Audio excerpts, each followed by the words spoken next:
আসসালামু আলাইকুম everyone, welcome to Anuraj cooking studio. আশা করি সবাই ভালো আছেন। আচ্ছা, এই আমড়ার সিজনে বাসায় এত আমড়া হয়েছে যে ভাবলাম এতগুলো যেন নষ্ট না হয়, তাই আপনাদের সাথে আমড়া দিয়ে একটা খুবই ইজি, মজাদার আর চটপটে রেসিপি শেয়ার করি। এটা হচ্ছে আমড়ার চাটনি। হয়তো আপনাদের অনেকেরই আমার মতো অবস্থা, তাই রেসিপিটি শেষ পর্যন্ত দেখবেন। আশা করি আপনার কাজে লাগবে। তো চলুন কথা না বাড়িয়ে আজকের রেসিপিটি শুরু করি।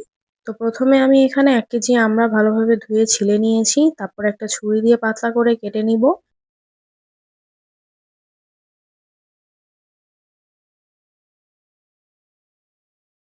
সব আমড়া কেটে তারপর একটা কড়াইতে ঢেলে ২ কাপ পানি দিয়ে চুলার মিডিয়াম আঁচে দিয়ে সিদ্ধ করে নেব। এবার আমড়ার চাটনির জন্য একটা গুঁড়া মসলা তৈরি করে নেব। তার জন্য একটা প্যানে ১ চামচ পাঁচফোড়ন, ১ চামচ জিরা, ১ চামচ আস্ত ধনিয়া, ২ টুকরা দারুচিনি, ২ টা এলাচ আর ৫-৬ টা শুকনো চাল দিয়ে ভেজে নেব। ভাজা হয়ে গেলে ঠান্ডা করে ব্লেন্ডারে গুঁড়ো করে নিব। আর এদিকে আমড়া সিদ্ধ হয়ে গেছে, একটা ডাল ঘুটনি দিয়ে ম্যাশ করে নিব। ম্যাশ করা হয়ে গেলে চুলা থেকে নামিয়ে অন্য একটা কড়াইতে ১/২ কাপ সরিষার তেল দিয়ে হালকা গরম করে নেব।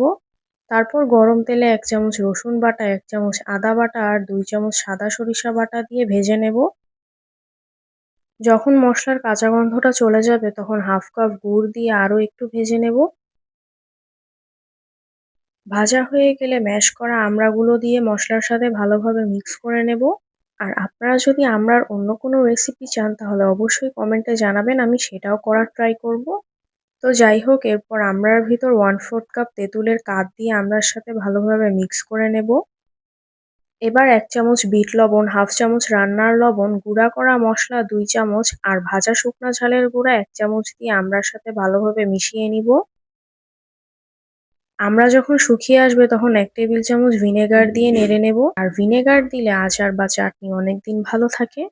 নাড়তে নাড়তে যখন কড়াইয়ের তলা থেকে ছেড়ে আসবে তখন বাকি গুঁড়া মশলাগুলো সব দিয়ে দিব। আর সাথে আরও ১ চামচ ভাজা শুকনা ঝালের গুঁড়ো দিয়ে ভালোভাবে মিক্স করে চুলা থেকে নামিয়ে একটা বাটিতে ঢেলে ঠান্ডা করে নেব। আর ঠান্ডা হয়ে গেলে একটা কাচের জারে ভরে ফ্রিজে নরমালে রেখে দিলে অনেকদিন পর্যন্ত ভালো থাকবে। তো এই যে আমাদের আমড়ার চাটনি একদম রেডি হয়ে গেল। এটা আপনারা ১ সপ্তাহ থেকে ১৫ দিন পর্যন্ত স্টোর করে রাখতে পারবেন। আর আপনাদের যদি বাসায় আমড়া বেশি হয়ে যায় তাহলে তা নিয়ে আর কোনো টেনশন নেই। কারণ আপনারা খুব সহজেই এই রেসিপিটি তৈরি করে নিতে পারবেন। তো আশা করি আজকের রেসিপিটি ভালো লাগলো। ভালো লাগলে like, comment, share and subscribe করে পাশে থাকা বেল আইকনটি ক্লিক করে দিবেন। তো আজকে এই পর্যন্তই। সবাই ভালো থাকবেন, সুস্থ থাকবেন। আল্লাহ হাফেজ।